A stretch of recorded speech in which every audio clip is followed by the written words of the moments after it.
This is FTG Podcast, sponsored by Vedic Meditation with Matt Cardone. Vedic meditation is a ancient technique that works with a mantra. I've been practicing this meditation for the last 3 years.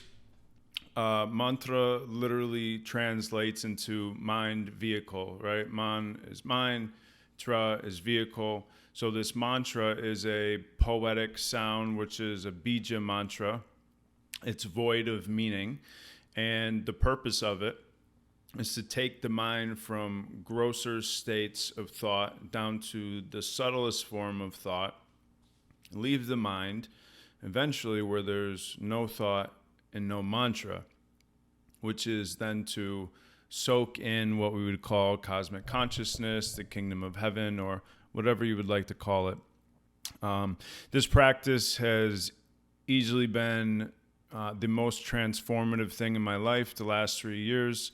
If you're interested in it, you can hit me up, ask about it. You can go to mattcardonemeditation.com and request a phone call with him.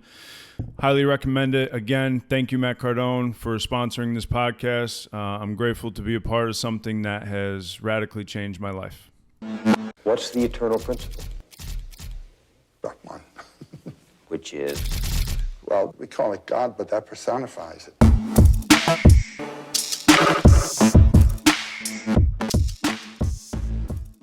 All right, so what do we got? Episode 107, 100 plus fucking episodes. That's crazy, dude. Let's see, what the fuck are we talking about here? So I've been reading a lot lately, and I honestly really don't even know how the fuck that ended up happening, because I'm usually a guy that, you know, I should be reading. I should be reading X amount of pages a day, etc. But I kind of just fell into it. But anyways, I stumbled upon this bit of knowledge about, letting go, obviously, but they use this example of monkeys and how they used to catch monkeys back in India in like the 1930s, all right? So back in that time, it was actually really familiar for like these Hollywood actors or anyone in Hollywood with a lot of money. They would have these pet monkeys and they would keep them on their shoulders and go to like events with, you know, Little Rascal, the fucking monkey. No, I'm not fucking joking, dude. They really did do this shit. All right. So at any rate, they would have to catch these monkeys in India. And it's like, well, how the fuck do you catch a monkey when this thing's swinging from the tree, right? Someone called Tarzan. Ain't gonna fucking happen, dude. All right. So the way they used to do it was they would dig a hole in the ground and then they would cut out a hole in like a flat piece of plywood. They would lay that over the hole, cover it with dirt, leaves, shit like that. But they would drop down in the hole. Now, the hole would only be big enough for the monkey to fit his wrist in there. And they would put like nuts and seeds down in the hole. So eventually the monkey would come over, right? And you know where this is going. He would stick his hand down in there, grab the seeds and nuts, and he wouldn't be able to pull his hand out. Now, the monkey was so attached to these nuts and seeds and little bits of fruit that even when man was walking up on this thing with a net, in the threat of his life, he would not let go. And that's how they fucking caught monkeys in India, dude, with a piece of plywood. The dude is getting, his life is in absolute threat, can't let go. So we look at that, obviously, and it's like, then you move into a different world. Now you're on Quentin Tarantino's shoulder for the rest of your fucking life with a little cute little fucking collar on for the rest of your life, sitting on a shoulder of some fucking 1930s actor, right? I don't know. I'm not trying to be a monkey. At any rate, so because of the power of letting go, right? And like often people, you know, we hear this all the time. Oh, you should let go. You got to let go. You got to let go. And we hear this in recovery, but it's like, that's kind of where it ends. And it's like, well, why? So like what's changed a lot in my life, it's like, well, let's look at the payoff of not letting go. Let's look at the payoff of me holding on to shit or wanting things to look a certain way. Like, for instance, if we look at Like, I always needed answers. I always wanted answers. I wanted answers for my life. I wanted to figure shit out. I wanted a blueprint. I just wanted to know what the fuck it was supposed to look like.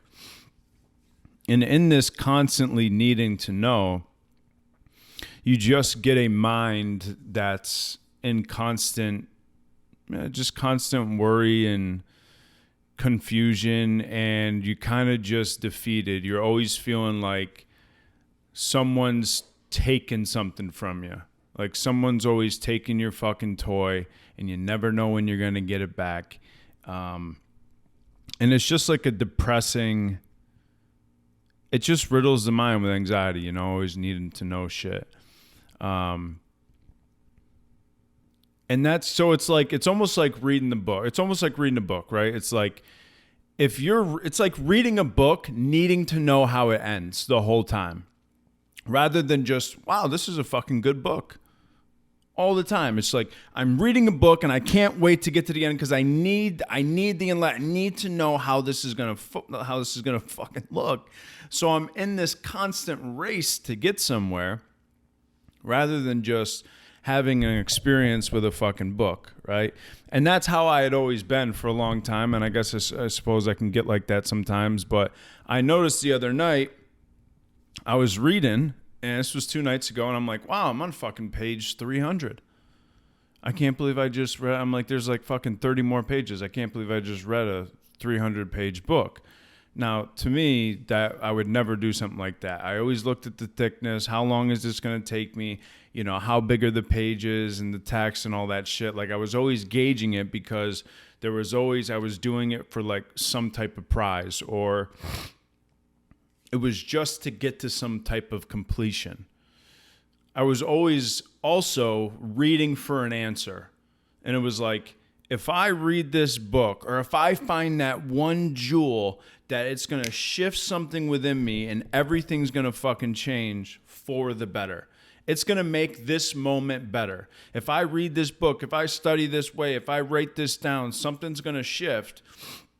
And now my current moment, which I'm dubbing as lousy, it's going to take me past the lousy moment and make something better.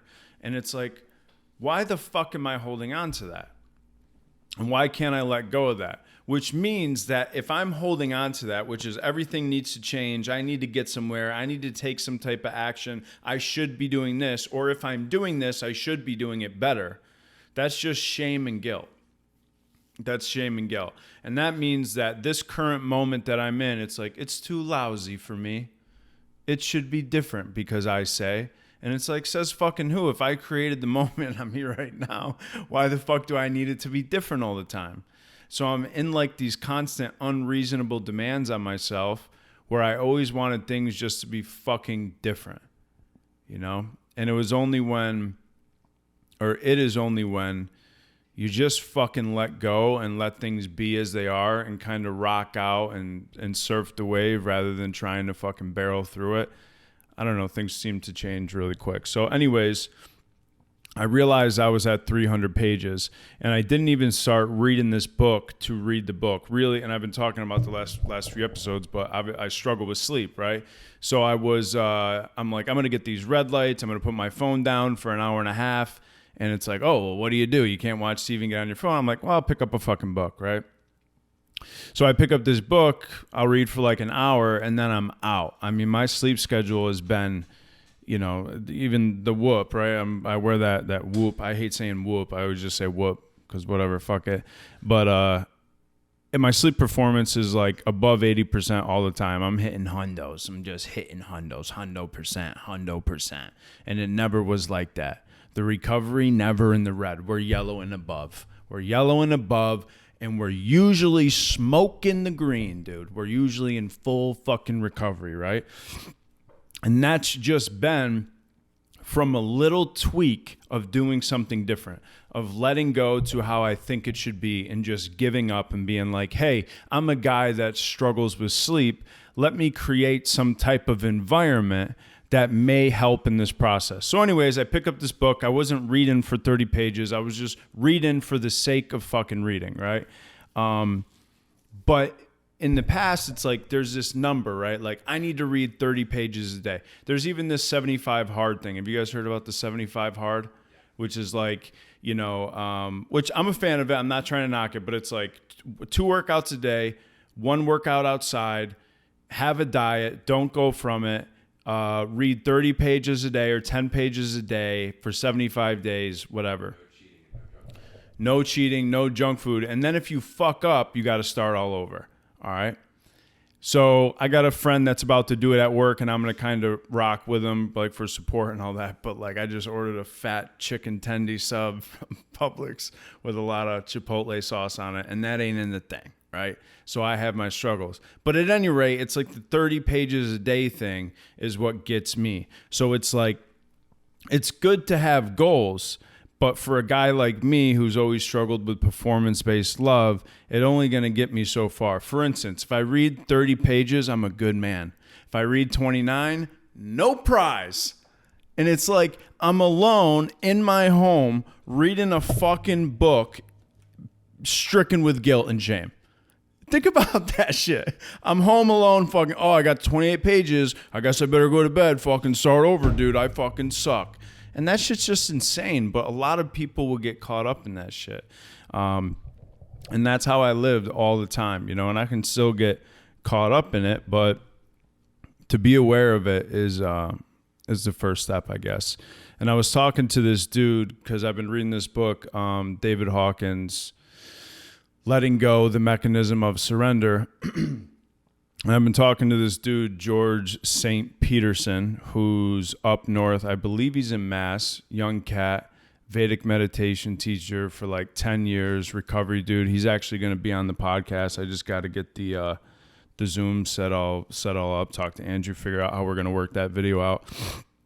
But anyways, we were talking about letting go, and I guess that book has had such a profound impact on in the Vedic knowledge that they created a course out of it.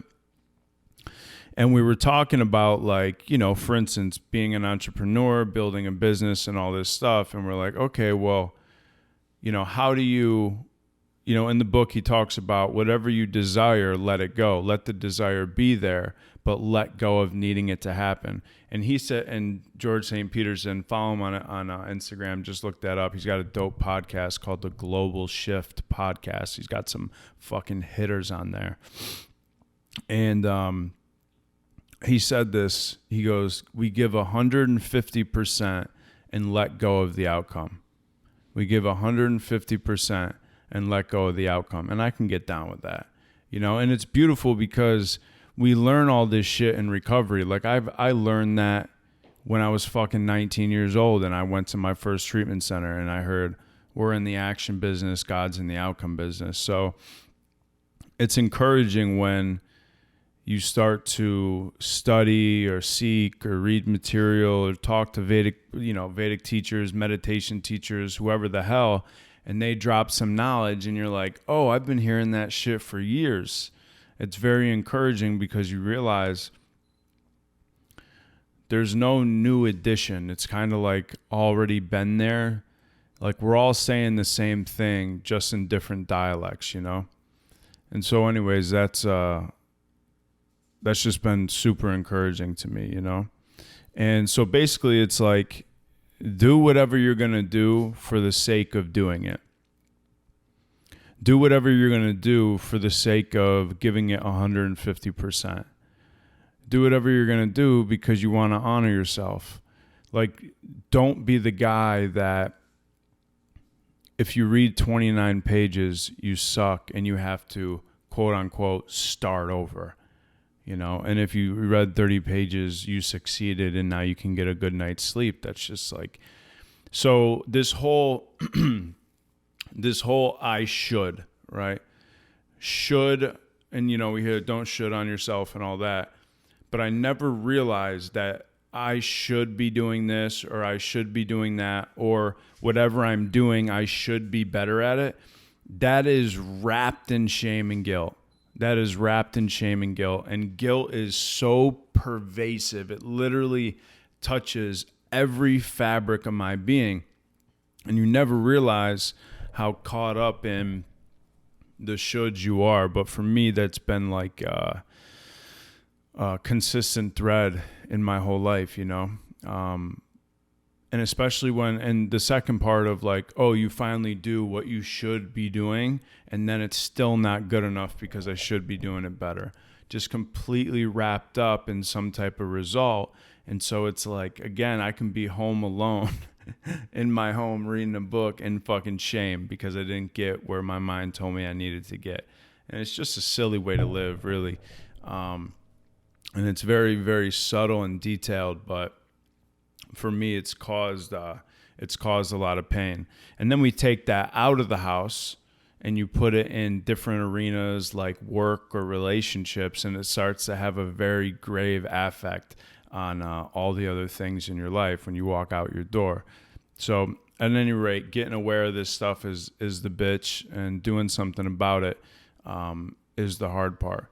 It's like, for instance, when you're at work or you go to work, why can't we just work hard for the sake of working, right?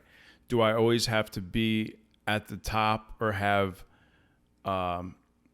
unbridled ambition to where I have to like overcome all my coworkers and be the best or look this way? Or do I feel like I'm the one who's never getting recognized and I'm always below and they don't respect me? I'm always we can always be at these two fucking extremes of it's not where I want to be, and it's also I'm never going to get where I would like to be. Rather than just showing up at work and being like, well, they're kind enough to pay me this amount of money. How can I be of maximum service to my employer? How can I just be a part of instead of apart from? How can I be a part of the play without saying this play sucks and I should be the fucking star? Right? It's like if I was in a play and I was a janitor and my only job was to sweep the floor and I didn't have any lines, right? But I'd be sitting there sweeping the floor, sweep, walking around saying, you know what, I'll tell you about a fucking play. How about a play where the fucking hero is forced to sweep the goddamn floor and the only prop I fucking get is a broom and no goddamn lines? I'll tell you about a fucking play. And it's like that story, that narration is fucking optional. That story, that narration of needing something else other than this moment, that's what creates all my suffering. This is not enough for me. It should be different. I should be better. And if it doesn't fucking look like how I'm saying, fuck the world, and also I'm a failure. And nobody's doing that to you but you. Just jammed up in the mind, just running around, mental machinery just full of fucking rush, just slow turning, right? There's no peace in that. There's no fucking peace in that. And so when I'm talking about meditation all the time, what meditation has done for me is it's pushed me back where I've started to see all the rust in my thoughts. And I've started to see, and notice, I'm not saying I'm perfect, but, and this is such a cliche thing to say about meditation, is it's given me a space within myself that I didn't know was there. It's almost like, I used to work at UPS, right, back in New York. I only worked there for a Christmas season, and I was blowing Oxycontin 80s, so needless to say, they didn't hire me full time. Always showing up late, just fucking coked out, fucking selling Oxy 80s, trading for bags of Coke. Everyone was blasted on the line. So we would unload all these packages off of an 18-wheeler, so there would just be a line of trucks at the edge of a warehouse, and we'd be in the back of the truck, the 18-wheeler, and we'd pull in a conveyor belt right into the 18-wheeler, and we would just be reverse Tetris type shit, just fucking throwing them on the belt. And then they would go out, and you would have another person down the line that would say, oh, this one is above 70 pounds, it goes this way, or this one's going to be on this track, we push this way. And what started to happen to me was, it almost was like I started to see this truck full of thoughts, right? And how they started to come out on this conveyor belt. And I was like, oh shit, like I can choose to have this thought follow and hold in my attention and come out into reality and take action on it or speak on it? Or does it really need to be said? Does it really need to be acted on? Like my friend Maris, who was just on the last podcast, she said something one time, and she said, in terms of speaking, right? Will it improve upon the silence? Shh. Will it improve upon the silence? And that shit blew my wig back, right? And so we can even go deeper. Holding this thought in my mind, will it improve the state of my mind? Will it give me peace, or will it create suffering? So I started to see like all these different thoughts that were there for the pickings. And it was like, okay, now I got a choice, because you get this space, now you get awareness, and it's like, well, what are you going to do with it? Right? So it kind of like, I'm a talker, right? But it shut me up in a sense of like maybe 10 more seconds of silence, or where I could start to get involved with what I was bringing into life, what I was bringing into the conversation. This has been happening recently, actually, with something, how do I say this without being too specific? But I'll notice like I'll go to text somebody, or someone will text me, and I'll notice that I'm about to send a text, but it has a rider to it. I'm sending the text for a reason. There's like some self-seeking nature. I'm trying to prompt them to say something for me, or I'm trying to, with the rider is like, I'm trying to prompt them to maybe get them on my side in a way. And, this is constantly there. And I remember 3 days ago, I had the awareness, I sent the text anyways. And it didn't cause harm to the other person, but I knew it was still a harmful thing because it wasn't pure. It was selfish. It was self-seeking. It was manipulative, right? And so I sent the text, and I was like, fuck, I shouldn't have did that, or like I could have done different. And I was just like, oh, isn't that interesting? Like I'm still working on these little small things. Isn't this interesting? And then recently that happened today too. And I was like, no, I'm not going to do that. And it was an interesting moment, because that thought really wanted to come out on the conveyor belt. It really wanted, like it was a heavy package. It wanted to be offloaded really bad. And I had to get quiet and literally say to myself, no, and set my phone down and turn it over.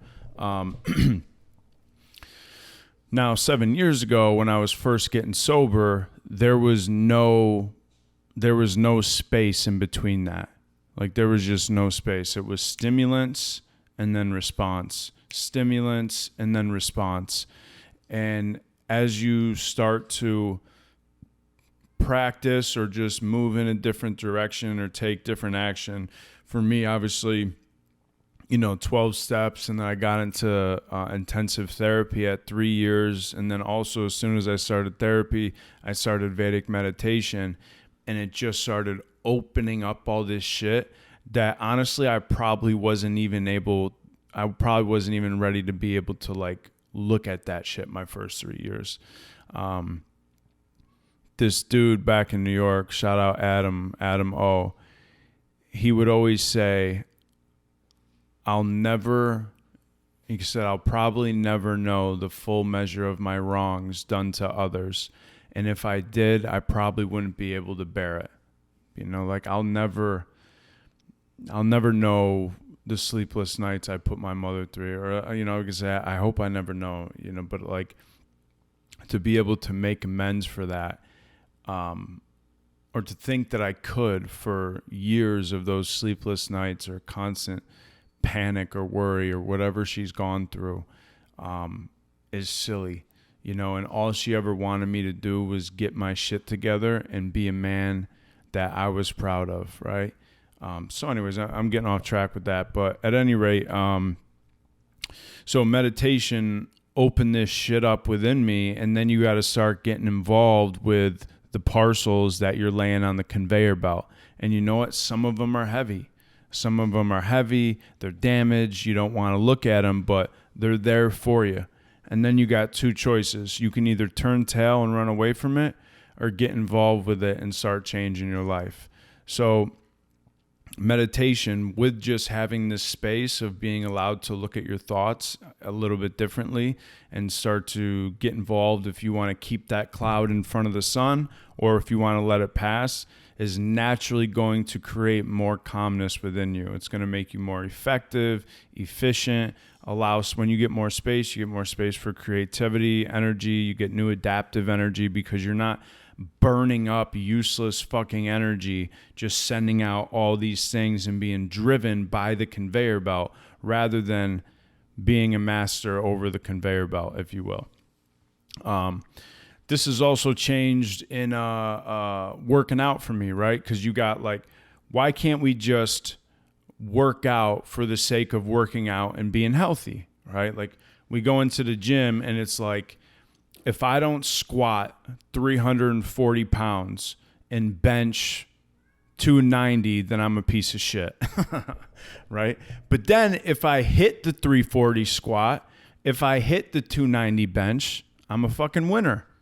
So like what changed for me, and that's always there, right? But what changed for me is like, I don't know, how about I start working out for the sake of, damn, dude, I'm so happy to be healthy, strong, energetic, and just be able to honor my body or get some type of movement. If I don't have time because I have a long day, which is my Wednesdays, if I get up, get in the sun, do some stretching and some movement, why can't that be enough? Why does not working out have to gravely affect my day? Now listen, exercise will save your life. I'm all for it. I think you should move every single day. And there's been times where if I don't exercise, it definitely jams me up mentally. But the question is why?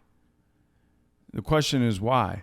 It's like, because you got two fucking characters, right? You go into the gym, you got the guy who squats 340, and I know that's child's play to most of you people, right? But you got the guy who squats 340, and then the guy who fails the 340 squat. Depending on what guy leaves the gym, you got a whole different day, right? The guy who leaves the gym after failing the squat is going to have a completely different day than the guy who hits the squat. Here's a for instance, right? Let's say I miss the squat. I'm leaving the gym and guilt and shame immediately, right? I should be stronger.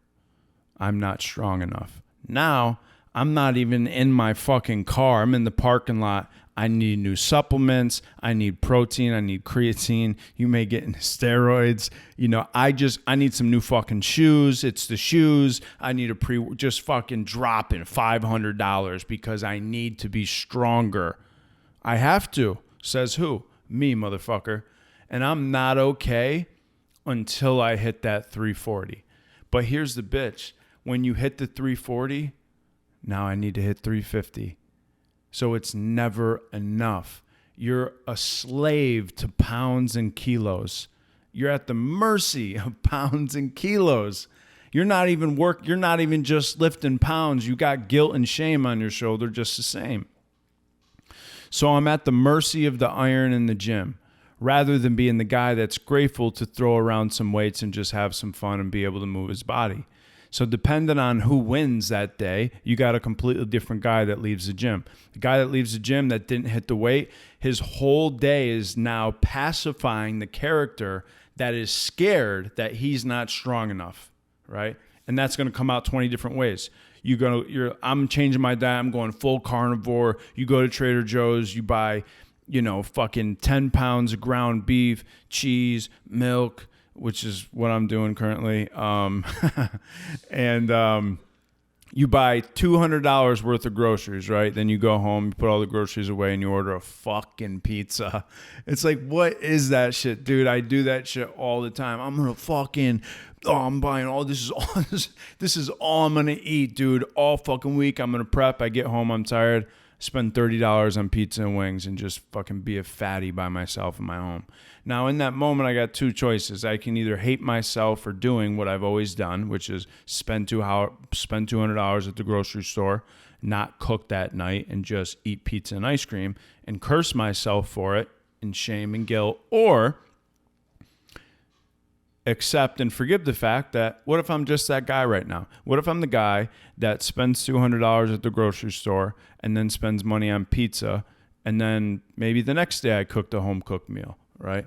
What if I'm just that guy? Why do I got to fucking put toppings of shame and guilt on it?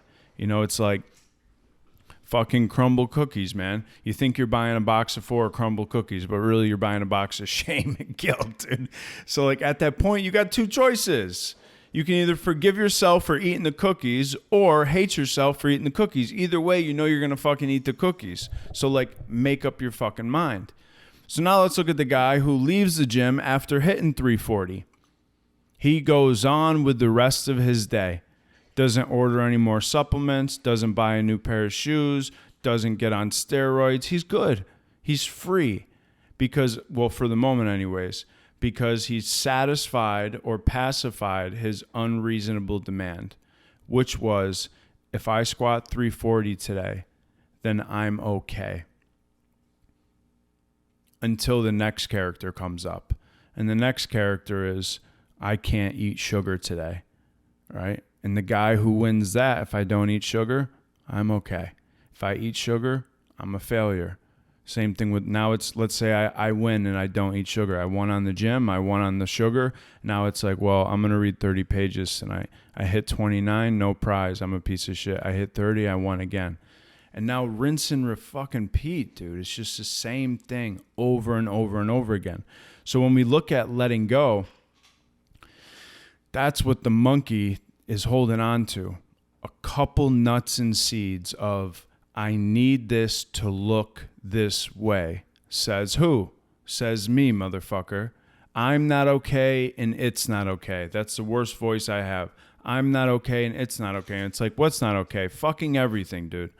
And until this changes and looks the way that I deem it should look, I'm not going to be okay. So you're at the mercy of everything. You're at the mercy of a cookie, at the mercy of a book, and at the mercy of fucking 300 pounds. Take your pick. And it's just like nobody deserves to live that way. Yet we do it to ourselves.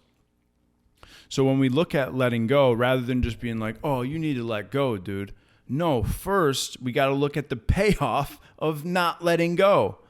And the payoff of not letting go is constant, unsatisfied, unreasonable demands, stuck in performance-based love with a report card God. Oh, you meditated today. Oh, good. You might stay sober today. Oh, you didn't meditate and pray to me for an hour? Well, good luck staying sober and being happy, you spiritual piece of shit. Report card God. Nobody's doing that to me. Or you can have a Santa Claus God, which is sit on the lap of Santa Claus and demand how your life needs to look. And then when it doesn't look that way, God has failed you, right? And if God's a Santa Claus, what the fuck does that make me? It makes me a whiny, greedy little child, right? I want this. I want an Xbox. I want this. I want this. I want this. And if I don't get it Christmas morning, fuck Christmas and fuck Santa. It's stupid. It is absolutely ridiculous. Now, meditation opened up all this shit within me, where it started to animate this character, like looking at this shame guy. I could almost watch him walk around, be full of fear in the morning of, I'm not fit enough. So all I'm thinking about all day, right, is not going into work. How can I be of maximum service to work? How can I honor the money that they're paying me? It's, I can't wait to get out of here and go to the gym. What kind of supplements, what kind of shoes can I buy? Just wrapped up in the fear. Because that character is the most scared, right? Let's say the sober you or the spiritual you is not spiritual enough. What are you doing all day? Buying 7 new books, calling your sponsor, calling a meditation teacher, asking questions, just searching, trying to figure it out. If I read this one line, if I study hard enough, if I pray hard enough, then this moment is going to change. And it's like, why try and change the fucking moment when it's just the moment you're having? It's like if you're constantly, life is seasons, right? So it's like, summer's part of the deal and winter's part of the deal. But if you're in summer and you're always clinging to summer, then winter's going to fucking suck. And if you're in winter and you're constantly just clinging to summer, waiting for it to come, summer is never going to be exactly what you wanted it to be. So I'm always either resisting winter or clinging to summer. And both are wrong. Both are wrong. So all that shit needs to be cut away. The cutting away is like scripture says that God is the master vine dresser, right? And we are the vine. Now, I used to garden actually back in New York when I was doing my peace, love, and granola plant-based shit, which if you're doing that, it's all good. I'm not hating, whatever. And maybe it sounds like I'm hating, but I'm not. I am a little bit. I'm not. And so anyways, I would have to tend to these plants every single day because then you would get dead branches, right?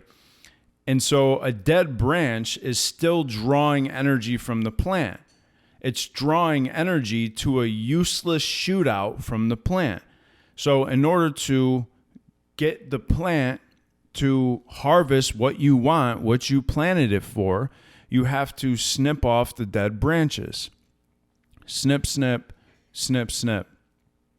You got to get involved with the dead branches, right? And that snip, snip doesn't feel so fucking good. But that's the love of God, is the snip, snip, snip, snip. The same way, if you're on 95, you're on the highway down here, you have 3 different levels of, like, for instance, like what do you call those? The reflectors, light reflectors, right? In between each change in lane. And then you got the white line you can see on the shoulder. And then after that, you got the hard divots in the ground that are for waking you up when you veer off the highway. And it's the worst. It's the worst sound in the world. And then after that, you got Mrs. Guardrail. All right. God's love is just as much in the guardrail as it is on staying straight on 95 and not swerving. Every part of the highway is there to wake you up and keep you in center lane.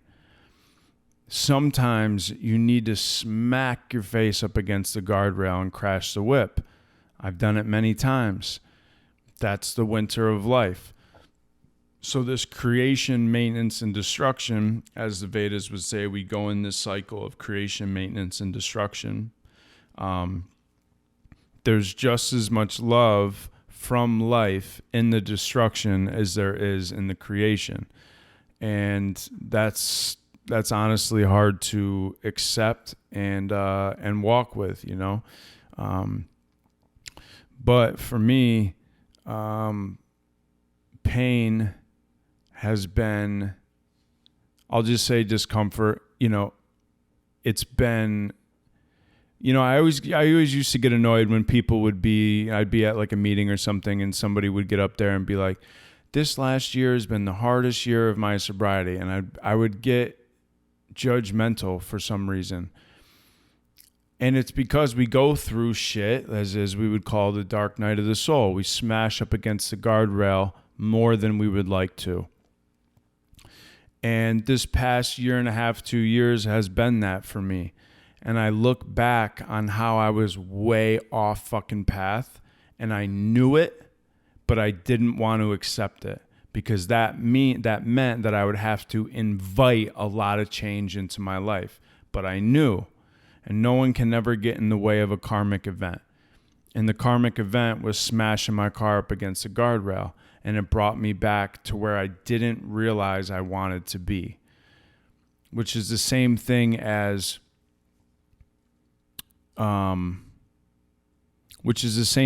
like picking up the book when I felt like picking up the book. The answer was where I thought it wasn't going to be. I thought the answer was, I got to read this set number of pages every day to be some good man, some good spiritual student. When in reality, what happened was I was working on my sleep and I said, I might as well pick up a book. I fell in love with the book. I'm not sure that one time of that 330-page book, I looked at the page number until I got to 300 and said, oh shit, I just read a 300-page book. And that was completely, that had never happened to me before.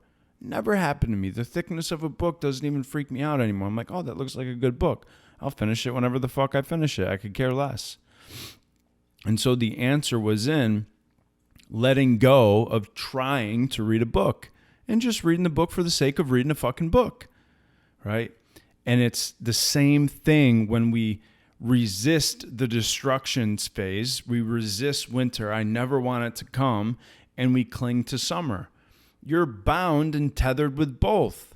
You're getting pulling apart. Like when they used to fight in those movies where they fucking tie your arm to a rope and the other arm to a rope, and then they tie it to a horse and they torture you and they pull you apart, pull you apart, pull you apart. That's how I was walking around, just in constant state of terror and turmoil, but we get used to the pain of it. It's like dealing with a rock in your shoe. You know there's a rock in your shoe, but for some reason, I don't feel like stopping, taking off my shoe and getting the rock out. I just deal with it. We get used to the pain. Until we take the rock out, we're like, damn, I can't believe I've been fucking hiking this mountain with a rock in my shoe for the last 7 hours. What an idiot, right? So anyways, this constant battle of trying to fix myself, not even fix myself, it's the guilt of I should be better than I am right now. Who I am as this person, my body type, my weight, what I'm eating, what I'm doing in my life should be different, says I. And if I'm constantly crucifying myself to be something new, I'm never going to be something new because I'm just going to be the guy that's constantly crucifying himself. That's the one that I am. So I'm never going to be the person that I could be until I let go. You either keep holding on to those measly couple of nuts and seeds, let some guy trap you, take you to Hollywood and put you on the shoulder of an actor and let that be the remainder of your life, or you let go from the couple menial nuts and seeds and fuck around and have a completely free life. But I was just so used to, and there's things that obviously I still hold on to. I'm not coming from a place of, oh, I've let go. I'm just saying that, like, there's things in our lives that if you want to see what it looks like to be a different person, stop trying harder and let go more. You know, try less and let go more. That's it, guys. Thank you for listening.